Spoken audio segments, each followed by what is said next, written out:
నమస్కారం ఘంటారావానికి స్వాగతం. ముందుగా ప్రధానాంశాలు. హిమాయత్ సాగర్ 4 గేట్లు ఎత్తడంతో భారీగా వరద. మూసీ ప్రాంత ప్రజలను అప్రమత్తం చేసిన అధికారులు.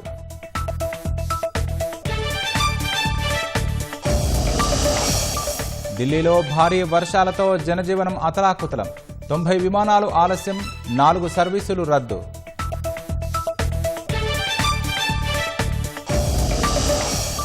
కుల్గాంలో ఎన్కౌంటర్, 2 సైనికులు వీరమరణం. 9వ రోజుకు చేరుకున్న ఉగ్రవాద నిరోధక ఆపరేషన్.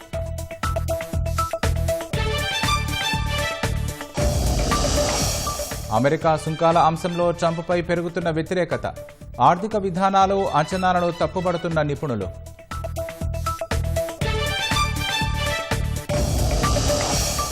దేశవ్యాప్తంగా ఘనంగా రక్షాబంధన్ వేడుకలు. అన్నా చెల్లెళ్ల అనురాగానికి ప్రతీకగా పౌర్ణమి పండగ.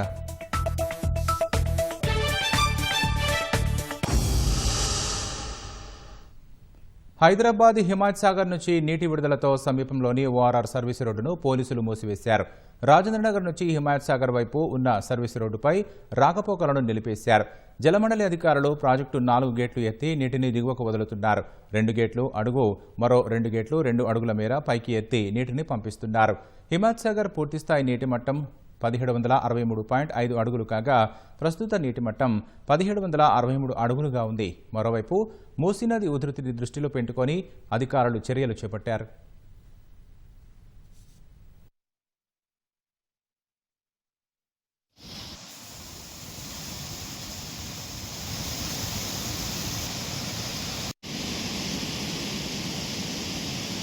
అన్న కుక్క అరిచేటట్లా కనబడుతుంది అక్కడ పంపి.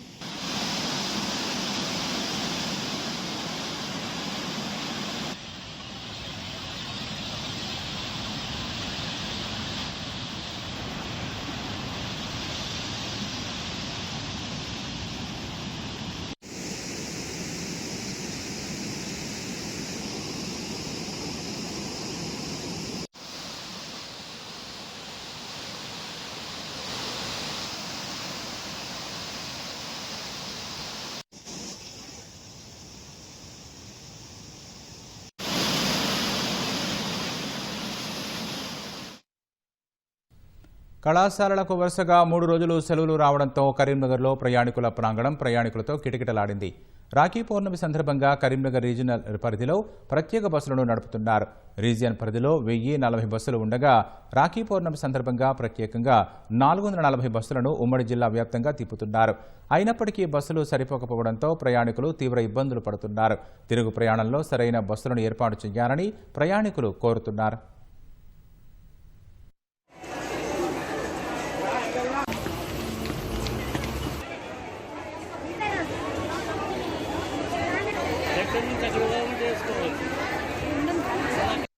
ఇప్పుడు వచ్చిందా అంటే బస్సులు రద్దీగా ఉన్నాయా, ఎట్లున్నాయి? ఫుల్ ఉన్నాయి కాచి. మీరు ఎక్కడి నుంచి వచ్చారా? మంచిర్యాలకి వెళ్తున్నాం. అంటే ఎట్లున్నాయి? బాగా రద్దీ బాగున్నది. సరిపోతున్నాయి బస్సులు? బస్సులు సరిపోతలేవు. మరి ఇట్లా ఏం చేద్దాం? ఇంకా బస్సులు పెంచాలి.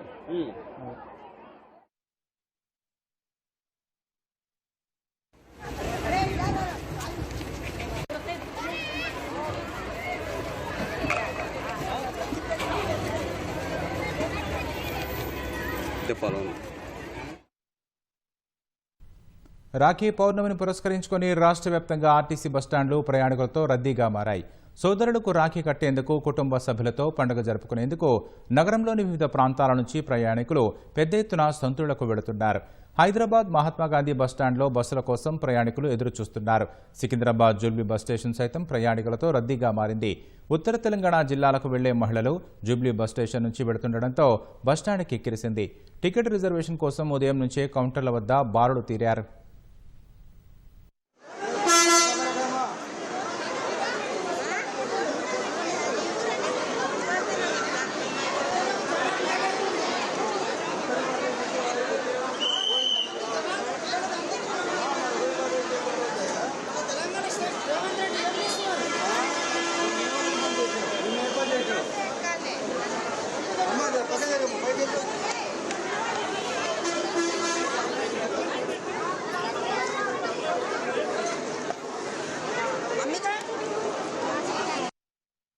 బస్సులు దొరకలేవు ఛాన్సేపు వచ్చి మేము 8 గంటలకు వచ్చినాం.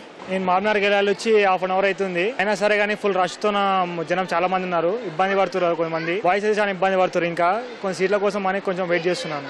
బస్సులు అయితే చాలా ఉన్నాయని చెప్తున్నారు, ఎందుకంటే రాఖీ ఫెస్టివల్ కాబట్టి అందరూ తండలుగా జనాలు వెళ్తున్నారు కాబట్టి కొంచెం సేపు అయితే అన్ని బస్సులు రావచ్చు. రాఖీ పౌర్ణమిని పురస్కరించుకుని నడిపే స్పెషల్ బస్సులకు టీజీఎస్ఆర్టీసీ ఛార్జీలను పెంచింది. ప్రత్యేక బస్సుల్లో ఛార్జీలను 50% మేర పెంచినట్లు యాజమాన్యం ప్రకటించింది. రెగ్యులర్ బస్సుల్లో ఛార్జీలు సాధారణంగానే ఉంటాయని తెలిపింది. ఈ నెల 11 వరకు నడిచే స్పెషల్ బస్సులకే సవరణ ఛార్జీలు వర్తిస్తాయని అధికారులు తెలిపారు. స్పెషల్ సర్వీసులకు బస్సు ముందు భాగంలో బోర్డులు ఏర్పాటు చేశామని వెల్లడించారు. తిరుగు ప్రయాణంలో స్పెషల్ బస్సుల్లో రద్దీ లేనప్పటికీ ప్రయాణికుల సౌకర్యార్థం ఖాళీ బస్సులను త్వరితగతిన వెనక్కి తెప్పిస్తున్నారు. దీనిని దృష్టిలో పెట్టుకుని కనీస డీజిల్ ఖర్చులు నిర్వహణ మేరకు టికెట్ ధరను సవరించినట్లు అధికారులు తెలిపారు.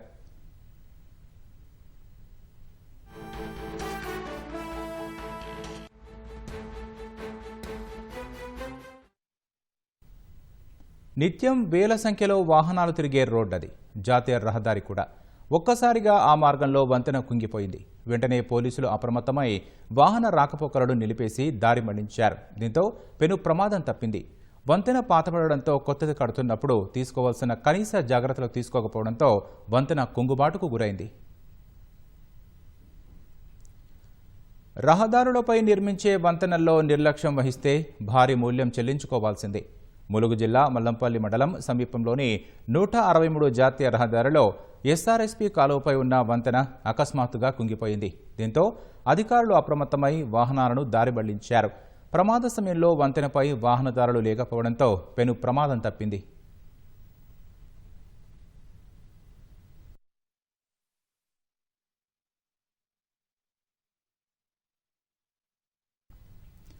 గుత్తేదారు నిర్లక్ష్యమే వంతెన కుంగడానికి ప్రధాన కారణమని మల్లంపల్లి మండల వాసులు అంటున్నారు.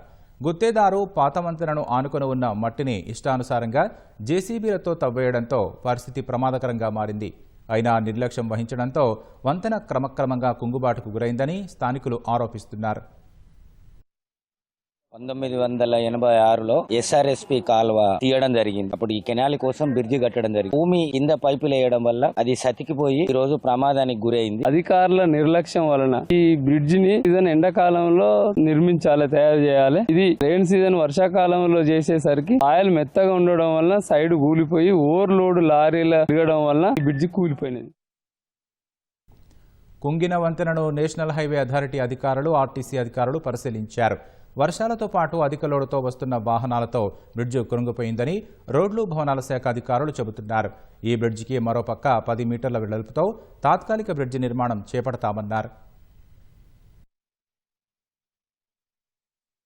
న్యూ బ్రిడ్జ్ కన్స్ట్రక్షన్ జరుగుతూ ఉంది. బట్ ఈ యొక్క ఓల్డ్ బ్రిడ్జ్ కింద మట్టి అంతా కొలాప్స్ కావడం వల్ల బ్రిడ్జ్ కొంచెం సింక్ అయిపోయి కిందికి దిగింది. ఇమీడియట్ గా R&B వాళ్ళు, పోలీస్ డిపార్ట్మెంట్ ఇమీడియట్ గా ఇక్కడ నుంచి రాకపోకలు బంద్ చేయడం జరిగింది. సో ప్రయాణికులకు ఎటువంటి ఇబ్బంది కలగకుండా టీజీఎస్ఆర్టీసీ వరంగల్ రీజియన్ వారు ఆల్టర్నేట్ రూట్ సర్చ్ చేయడం జరిగింది. నైట్ నుండే వెహికల్స్ అన్ని డైవర్ట్ అవుతా ఉన్నాయి. ప్రయాణికులకు ఎటువంటి ఇబ్బంది జరగకుండా నడిపించడం జరుగుతుంది. హైదరాబాద్లో వరద నిర్వహణ సమస్యలకు మూసీ పునరుజ్జీవమే శాశ్వత పరిష్కారమని ముఖ్యమంత్రి రేవంత్ రెడ్డి పేర్కొన్నారు. నగరంలోని చెరువులు, కుంటలు, నాలాలను మూసీతో అనుసంధానం చేయాలని స్పష్టం చేశారు. చెరువుల పునరుద్ధరణ, నాలాల వెడల్పు ప్రక్రియ వీలైనంత త్వరగా పూర్తి చేయాలని ఆదేశించారు. 100 ఏళ్ల భవిష్యత్తును దృష్టిలో పెట్టుకుని తాగునీరు, వరద నిర్వహణ, డ్రైనేజీలు, ట్రాఫిక్ వ్యవస్థలకు ప్రణాళికలు సిద్ధం చేయాలని అధికారులకు దిశానిర్దేశం చేశారు. హైదరాబాద్లో ట్రాఫిక్ సమస్య పరిష్కరించేందుకు ప్రత్యేక ప్రణాళిక రూపొందించాలని చెప్పారు. హైదరాబాద్లో భారీ వర్షాలు కురిసినా తట్టుకునేందుకు వీలుగా వ్యవస్థలన్నింటినీ ప్రక్షాళన చేయాలని ముఖ్యమంత్రి రేవంత్ రెడ్డి ఆదేశించారు. వరద నీటి ప్రవాహానికి ఉన్న అడ్డంకులను అధిగమించడం సహా భవిష్యత్తు తరాలకు ఉపయోగపడేలా పనులు చేపట్టాలని స్పష్టం చేశారు. వర్షాలతో నగరం అతలాకుతలమై జనజీవనం అస్తవ్యస్తం కాకుండా ఉండాలంటే అత్యవసరంగా శాశ్వత అభివృద్ధి పనులు చేపట్టాల్సిన అవసరముందని ముఖ్యమంత్రి అభిప్రాయపడ్డారు. తాగునీరు, వరద నీరు, డ్రైనేజీలు, ట్రాఫిక్ వ్యవస్థలను మరో 100 పిల్లల భవిష్యత్తు అవసరాలను అంచనా వేసుకొని ప్రణాళికలు సిద్ధం చేయాలని సీఎం ఆదేశించారు. గురువారం రాత్రి హైదరాబాద్లో కురిసిన వర్షం తలెత్తిన ఇబ్బంది అధిగమించేందుకు అనుసరించాల్సిన చర్యలపై సీఎం అత్యవసర సమావేశం నిర్వహించారు. గురువారం రాత్రి నగరంలో తీవ్ర ఇబ్బందులు తలెత్తినందుకు గల కారణాలపై సీఎం ఆరా తీశారు. తక్కువ వ్యవధిలో భారీ వర్షం పడినప్పుడు జనజీవనం అస్తవ్యస్తమవుతోందని అధికారులు తెలిపారు. గురువారం రాత్రి కేవలం 4 గంటల వ్యవధిలోనే కొన్ని చోట్ల 15 సెంటీమీటర్ల వర్షం కురిసిందని,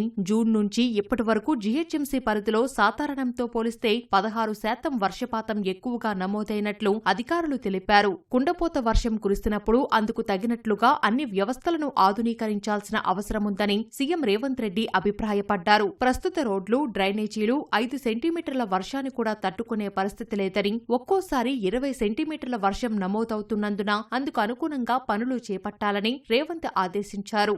ఎంత వర్షం పడినా గ్రేటర్ హైదరాబాద్లో వర్షపు నీరు నిల్వ ఉండకుండా, వరద నీటితో ముంపు గురికాకుండా లోతట్టు ప్రాంతాల ప్రజలు సురక్షితంగా ఉండేలా పకడ్బందీ విధానం అమలు చేయాలన్నారు. అందుకోసం రూపొందిస్తున్న మూసీ పునరుజ్జీవన ప్రాజెక్టును వెంటనే చేపట్టాలని సీఎం రేవంత్ రెడ్డి ఆదేశించారు. హైదరాబాద్లో 55 కిలోమీటర్ల పొడవునా మూసీని పునరుద్ధరించడం ద్వారా పరివాహక ప్రాంతంతో పాటు నగరంలోని అన్ని ప్రాంతాలు, కాలనీలు సురక్షితంగా ఉంటాయని చెప్పారు. లోతట్టు ప్రాంతాలు వరద ముంపునకు గురికావని సీఎం తెలిపారు.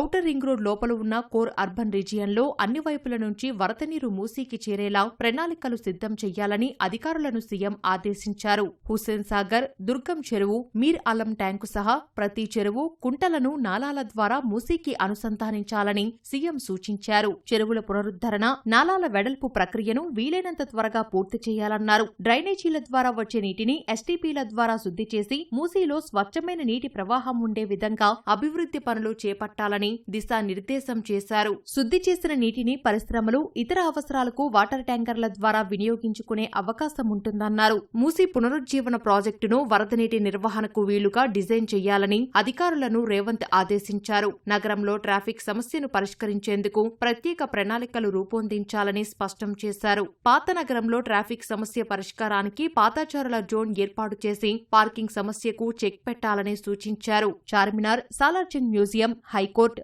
ఉస్మానియా ఆసుపత్రి ప్రాంతాల్లో మల్టీలెవెల్ పార్కింగ్ జోన్లను ఏర్పాటు చేసేందుకు కార్యాచరణ సిద్ధం చేయాలని రేవంత్ రెడ్డి అధికారులను ఆదేశించారు. హైదరాబాద్లోని రాయదుర్గం వద్ద వరద నీరు రహదారిని ముంచెత్తడానికి సమీపంలోని మల్కం చెరువు కారణమని హైడ్రా గుర్తించింది. చెరువులోకి పెద్ద ఎత్తున వచ్చే వరద బయటకు వెళ్లనందునే సమస్య తలెత్తుతోందని హైడ్రా కమిషనర్ రంగనాథ్ తెలిపారు. Cyberabad commissioner Avinash Mohanty, traffic joint CP Gajarao భూపాల్తో కలిసి మల్కం చెరువు పరిసరాల్లో పర్యటించిన రంగనాథ్ అక్కడి పరిస్థితిని పరిశీలించారు. ప్రస్తుతం అలుగు పారడం ద్వారా మాత్రమే నీరు బయటకు వెళుతోందని, స్లూయిజ్ గేట్లు ఏర్పాటు చేస్తే వర్షాకాలంలో నీటి మట్టాన్ని తగ్గించేందుకు వీలవుతుందని తెలిపారు. వర్షాలు తగ్గుముఖం పట్టినప్పుడు వెంటనే ఆ పనులు చేపట్టాలని సంబంధిత అధికారులను రంగనాథ్ ఆదేశించారు. చెరువు పరిసరాల్లో రహదారులే కాకుండా ఆవాసాలు నీట మునుగుతున్నాయని, వెంటనే ఆ పనులు పూర్తయ్యేలా చూడాలని సూచించారు. బయోడైవర్సిటీ పార్కు పరిసరాలు, షేక్పేట ప్రాంతాల నుంచి భారీగా వరద వచ్చి ఫ్లైఓవర్ వద్ద నడిచిపోతోందని, ఆ వరద మల్కం చెరువులోకి చేరే విధంగా ఏర్పాటు చేయాలని అధికారులను ఆదేశించారు. భారత్ సహా ప్రపంచ దేశాలపై డొనాల్డ్ ట్రంప్ సుంకాలు విధించడంపై అమెరికాలో క్రమంగా ఆయనపై వ్యతిరేకత పెరుగుతోంది. ప్రతీకార సుంకాల ద్వారా ట్రంప్ తనను తాను నాశనం చేసుకుంటున్నారని ఆర్థిక నిపుణులు హెచ్చరిస్తున్నారు. ట్రంప్ సుంకాలు పూర్తిగా అవివేకంతో కూడిన నిర్ణయమని ప్రముఖ ఆర్థికవేత్త John Hopkin university professor Steve హామ్కే అన్నారు. ట్రంప్ ఆర్థిక గణాంకాలు, అంచనాలు పూర్తిగా తప్పని అభిప్రాయపడ్డారు. భారత్ ఎగుమతులపై 50% సుంకాల విధింపుతో ఇరు దేశాల మధ్య వాణిజ్య ఉద్రిక్తతలు నెలకొన్న వేళ స్టీవ్ హామ్కే వ్యాఖ్యలు ప్రాధాన్యం సంతరించుకున్నాయి. ట్రంప్ సుంకాల విషయంలో భారత్ నెపోలియన్ సలహాను పాటించాలన్నారు. శత్రువు తనను తాను నాశనం చేసుకునే ప్రక్రియలో ఎప్పుడూ జోక్యం చేసుకోవద్దని సూచించారు. భారత్ సహా ప్రపంచ దేశాలపై సుంకాల విధింపుతో ట్రంప్ తనను తాను నాశనం చేసుకుంటున్నారని భావిస్తున్నట్లు ప్రొఫెసర్ హాంకే పేర్కొన్నారు. ప్రధాని నరేంద్ర మోదీ, విదేశాంగ మంత్రి జయశంకర్ కొంతకాలం పాటు వేచి చూడాలని, అప్పుడు ట్రంప్ ఆర్థిక సౌధం పేగమెడలా కూలుతుందని ఆయన అంచనా వేశారు. అమెరికన్లు జీడీపీ కంటే ఎక్కువగా ఖర్చు చేస్తున్నందున వాణిజ్య లోటు భారీగా ఉందని, ట్రంప్ ఆర్థిక అంచనాలు పూర్తిగా తప్పని ప్రొఫెసర్ స్టీవ్ హామ్కే స్పష్టం చేశారు. రష్యా ఉక్రెయిన్ యుద్ధాన్ని ఆపేందుకు ప్రయత్నాలు చేస్తున్న అమెరికా అధ్యక్షుడు డొనాల్డ్ ట్రంప్ రష్యా అధినేత పుతిన్తో నేరుగా సమావేశం కానున్నట్లు ప్రకటించారు. ఆగస్టు 15న అలాస్కాలో పుతిన్తో భేటీ కానున్నట్లు వెల్లడించారు. ఈ మేరకు సామాజిక మాధ్యమం ట్రూత్ సోషల్ వేదికగా ట్రంప్ వెల్లడించారు. వచ్చే శుక్రవారం పుతిన్తో సమావేశం కానున్నారని, అందుకు సంబంధించిన వివరాలను త్వరలోనే వెల్లడిస్తానని రాసుకొచ్చారు. అంతకుముందు శ్వేతసదనంలో జరిగిన విలేకరుల సమావేశంలో పుతిన్తో భేటీపై స్పష్టతనిచ్చిన ట్రంప్ కొద్దిసేపటికే సమావేశానికి సంబంధించిన తేదీ, ప్రాంతాన్ని సామాజిక మాధ్యమాల్లో వెల్లడించారు. దీంతో యుద్ధాన్ని ఆపేందుకు ట్రంప్ చేస్తున్న ప్రయత్నాల్లో కొంత పురోగతి సాధించినట్లు అయింది. రష్యా, ఉక్రెయిన్ మధ్య శాంతి ఒప్పందం అంటే భూభాగాల మార్పిడి కూడా ఉంటుందని ట్రంప్ వెల్లడించారు. అయితే ట్రంప్, పుతిన్ల భేటీపై రష్యా నుంచి ఎటువంటి ధృవీకరణ రాలేదు. ఇరువురు నేతలు సమావేశమైతే 2021 తర్వాత ఇదే అమెరికా, రష్యాల మొదటి శిఖరాగ్ర సమావేశం కానుంది. నాడు జెనీవాలో మాజీ అధ్యక్షుడు జో బైడెన్ పుతిన్ను కలిశారు. జమ్మూ కశ్మీర్ ఎన్కౌంటర్లో 2 సైనికులు అమరులయ్యారు. కుల్గాం జిల్లాలో ఉగ్రవాదుల ఏరివేత ఆపరేషన్ సందర్భంగా గత రాత్రి నుంచి కొనసాగుతున్న కాల్పుల్లో 4 సైనికులు గాయపడినట్లు అధికారులు తెలిపారు. వారిలో 2 వీరమరణం చెందినట్లు చెప్పారు. అమరులను చినార్ కాప్స్కు చెందిన లాన్స్ నాయక్ ప్రిత్పాల్ సింగ్, సిపాయి హర్మిందర్ సింగ్గా గుర్తించారు. దేశ రక్షణ కోసం విధి నిర్వహణలో భాగంగా వారు చేసిన అత్యున్నత త్యాగాన్ని చినార్ కాప్స్ గౌరవిస్తుందని, వారి సాహసం, అంకితభావం తమకు స్ఫూర్తిదాయకమని సామాజిక మాధ్యమం ఎక్స్లో సైన్యం ఓ పోస్టు పెట్టింది. వారి మృతికి ప్రగాఢ సానుభూతి తెలిపింది. సైన్యం చేపట్టిన ఆపరేషన్ అకాల్ 9వ రోజుకు చేరినట్లు పేర్కొంది. కాల్పులు ఇంకా కొనసాగుతున్నట్లు సైనిక అధికారులు తెలిపారు. ముష్కరుల వద్ద అధునాతన ఆయుధాలతో పాటు పెద్ద మొత్తంలో ఆయుధ సామాగ్రి ఉన్నట్లు చెప్పారు.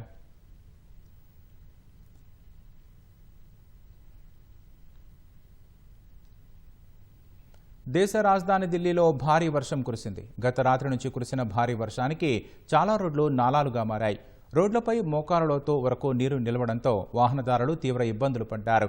ఢిల్లీ దేశ రాజధాని ప్రాంతం ఎన్సీఆర్లోని చాలా ప్రాంతాలకు వాతావరణ విభాగం రెడ్ అలర్ట్ జారీ చేసింది.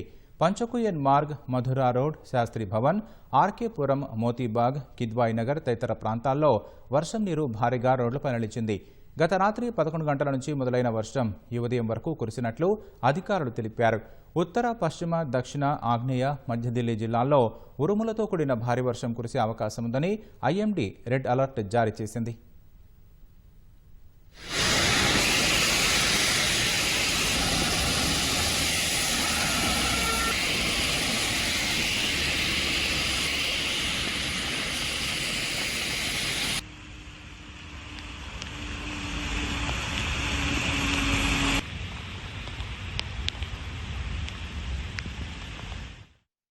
రాఖీ పౌర్ణమి సందర్భంగా మాజీ మంత్రి మేడ్చల్ ఎమ్మెల్యే మల్లారెడ్డి ఇంట్లో సందడి నెలకొంది. మల్లారెడ్డికి ఆయన అక్కా చెల్లెళ్లు రాఖీ కట్టి శుభాకాంక్షలు తెలిపారు. రాఖీ పండుగ అంటే తనకు ఎంతో ఇష్టమని ఆయన అన్నారు. రాఖీ రోజే తన విద్యా సంస్థలలో కీలకమైన ఇంజనీరింగ్ కళాశాలలు ప్రారంభించి ఉన్నత స్థాయికి ఎదిగారని మల్లారెడ్డి గుర్తు చేశారు.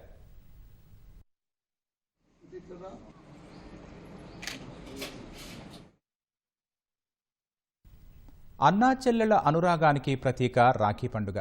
ఏడాదంతా ఎక్కడ ఉన్నా, ఎలా ఉన్నా సోదరుడు, సోదరి కలిసి ఒకరికొకరం తోడంటూ ప్రేమానురాగాలు పంచుకునే వేడుక. సోదరీమణులు రాఖీ కట్టి మిఠాయి తినిపిస్తే సోదరులు వెన్నుదన్నుగా నడుస్తామంటూ భరోసానిస్తారు. ఈ తంతు ఏటా సాగేదే అయినా పోటీ ప్రపంచంలో వృత్తిరీత్యా వేర్వేరు ప్రాంతాల్లో స్థిరపడినా రాఖీలు కట్టేందుకు మహిళలు వారి ఇళ్లకు చేరుకుంటున్నారు. సోదరీ సోదరుల ఆప్యాయతను కొనసాగిస్తామని చెబుతున్నారు. అన్నా చెల్లెళ్ల అనుబంధానికి ప్రతీకగా జరుపుకునే రాఖీ కోసం సోదరీమణులు తన సోదరుడి దగ్గరకు వచ్చేందుకు ఆసక్తి కనబరుస్తారు. పెళ్లైన వారైతే అత్తారింటి నుంచి పుట్టింటికి చేరి రక్షగా ఉండాలని సోదరుడికి ఆత్మీయంగా రక్షాబంధనం చేస్తారు. వారికి నచ్చిన మిఠాయిలు తినిపించి నోరు తీపి చేస్తారు. చెల్లెలు రాఖీ కట్టగానే తన బాధ్యతను గుర్తు చేసుకుంటూ అన్ని వేళలా అండగా ఉంటానని సోదరికి అన్నలు, తమ్ముళ్లు భరోసానిస్తారు. ఆ తర్వాత వారి నుంచి ఆశీస్సులు తీసుకుంటారు. ఇది ఆనవాయితీగా వస్తున్న తంతు. అయితే మారుతున్న రోజులకు అనుగుణంగా మార్కెట్లో అన్నా చెల్లెళ్ల ఆప్యాయత ఉట్టిపడేలా సరికొత్త డిజైన్లతో రాఖీలు దర్శనమిస్తున్నాయి. ₹2 నుంచి మొదలుకొని లక్షల విలువైన రాఖీలు అందుబాటులో ఉన్నాయి. రాఖీ పర్వదినంలో హైదరాబాద్లోని మార్కెట్లన్నీ రద్దీగా మారాయి. హోల్సేల్ మార్కెట్ కి పేరు పొందిన బేగం బజార్, కోటి, సుల్తాన్ బజార్, ఉస్మాన్ గంజ్లోని దుకాణాలు కిక్కిరీశాయి. మహిళలు తోబుట్టువుల అభిరుచికి తగిన చెప్పినట్లు ప్రత్యేక రాఖీలు కొనుగోలు చేస్తున్నారు. ఏడాదంతా ఈ రోజు కోసమే ఎదురు చూస్తున్నామని మహిళలు చెబుతున్నారు. ఎక్కడ ఉన్నా ఈ రోజు తమ సోదరుల ఇంటికి వెళ్తామని అంటున్నారు. రాఖీ పండుగకు మా తమ్మునికి రాఖీ కొనవచ్చిన. రాఖీ పండుగ నా తమ్ముడితోటి మంచిగా జరుపుకుంటాను. కారు తీసుకొని మా తమ్ముడు మా మర్దలు వచ్చి నాతోటే రాఖీ కట్టించుకొని పోతాడు. ఆడికి నాకు మస్తు సంతోషం అవుతుంది. మా అక్క నేను ఇద్దరం, అంతకన్నా ఎక్కువ ఎవరు లేరు. మా అక్కకు సగం ఆస్తి ఇచ్చినాము, అయినా కానీ నన్ను ప్రేమతో చూడదు. ఆమెకు నాకు ఇప్పటికీ రాఖీ అప్పుడు కట్టింది. ప్రేమతో కట్టిన రాఖీ అయితే నేను కట్టుకుంటా, లేకపోతే కట్టుకోను అన్నంత మాత్రాన కథం బంద్ చేసుకున్నది. రాఖీ అంటే ఏంది? Brother sister bonding. సో ఇక్కడ ఏంటంటే ముఖ్యంగా చాలా దూరం నుంచి దిల్సుఖ్ నగర్, బేగంపేట్ అక్కడ నుంచి కూడా జనాలు వస్తారు. ఎందుకంటే రాఖీస్ ఇక్కడ starting from 10 rupees to 200, 250 per Rakhi కూడా ఉంటుంది ఇక్కడ. జైపూర్, ఉదయపూర్, గుజరాత్ ఇక్కడ నుంచి వస్తారు. మొత్తం 2 నెలలు అయింది పెట్టింది. హోల్సేల్ అమ్ముతారు. కొత్త కొత్త మోడల్స్ వచ్చాయి, రీజనబుల్ గానే ఉన్నాయి, మనకు రేటు అందుబాటులోనే ఉన్నాయి. బొట్టు పెట్టి, రాఖీ పెట్టి, సీటు పెట్టి, మమ్మల్ని వాళ్ళు కూర్చుని పెట్టి, బట్టలు పెట్టి, మా కాళ్ళు వాళ్ళు మొక్కి ఆచరిస్తారు. మంచిర్యాలలో పండుగ ప్రాముఖ్యతను తెలిపేందుకు ఉపాధ్యాయులు 50 అడుగుల రాఖీ తయారు చేసి పాఠశాలలో ప్రదర్శించారు. అనురాగం, ఆప్యాయతలకు ప్రతీకైన రాఖీ పౌర్ణమి వేళ నిజామాబాద్లోని దుకాణాలు సందడిగా మారాయి. గతేడాది కంటే ధరలు ఎక్కువగా ఉన్నా అన్నదమ్ముల కోసం సంతోషంగా రాఖీలు కొంటున్నామని మహిళలు చెబుతున్నారు. ధరలు ఎక్కువగానే ఉన్నాయి, కానీ నేను మా అన్నయ్య ప్రేమ కోసం ఎంత ధర అయినా మా డాడీ దగ్గర నుంచి డబ్బులు తీసుకొని మా అన్నయ్యకి రాఖీ కడతాను. అక్క తమ్ముళ్ళ అనుబంధానికి గుర్తుగా ఈ రాఖీ పండుగ జరుపుకుంటాం. ఈ పండుగ ఎప్పుడు కూడా ప్రతి సంవత్సరం ఎలా జరుపుకుంటాం, ఈ సంవత్సరం అంతకంటే గొప్పగా చేసుకోవాలని అనుకుంటున్నాము. అన్ని రేట్లు పెరుగుకి కస్టమర్లకు కూడా జర ఎక్కువైపోతున్నాయి. దానివల్ల కొద్దిగా వెనక ముందు అవుతున్నారు. ఇప్పుడు మా దగ్గర 40, 50, 60, 70, 150 ఇలా ఉన్నాయి రేట్స్. ఇంతకుముందులాక స్పందన లేదు పబ్లిక్ లోపల. మళ్ళీ ఇంకోటి ఆన్లైన్ చేసుట్లా మాకు బాగా ఎఫెక్ట్ పడ్డది. ఈ పరిస్థితి ఉండకపోవు. ఒక వారం రోజుల నుంచి మాకు ఇట్లుంటుంది. ఒక రోజు 2 రోజులు ఉండగానే పబ్లిక్ లేరు. జగిత్యాల జిల్లా కోరుట్లలోని బాలికల ఉన్నత ప్రభుత్వ పాఠశాలలో విద్యార్థులు వినూత్నంగా రాఖీ వేడుకలు నిర్వహించారు. రాఖీపై ఆకాష్, బ్రహ్మోస్, రఫేల్, S-400 చిత్రాలను ముద్రించారు. ఆ రాఖీని ప్రధాని మోదీకి పోస్టు ద్వారా పంపారు. రామగుండం NTPC అన్నపూర్ణ కాలనీలో శ్రీ సీతారామ సేవా సమితి ఆధ్వర్యంలో వృక్షాబంధన్ వేడుకలు నిర్వహించారు. మహిళలు పెద్ద ఎత్తున పాల్గొని చెట్లకు బొట్టు పెట్టి రాఖీలు కట్టి హారతిచ్చారు. వృక్షాలను మనం కాపాడితే అవి మనతో పాటు పర్యావరణ సమతుల్యానికి దారితీసి జీవకోటికి రక్షణగా ఉంటాయన్నారు.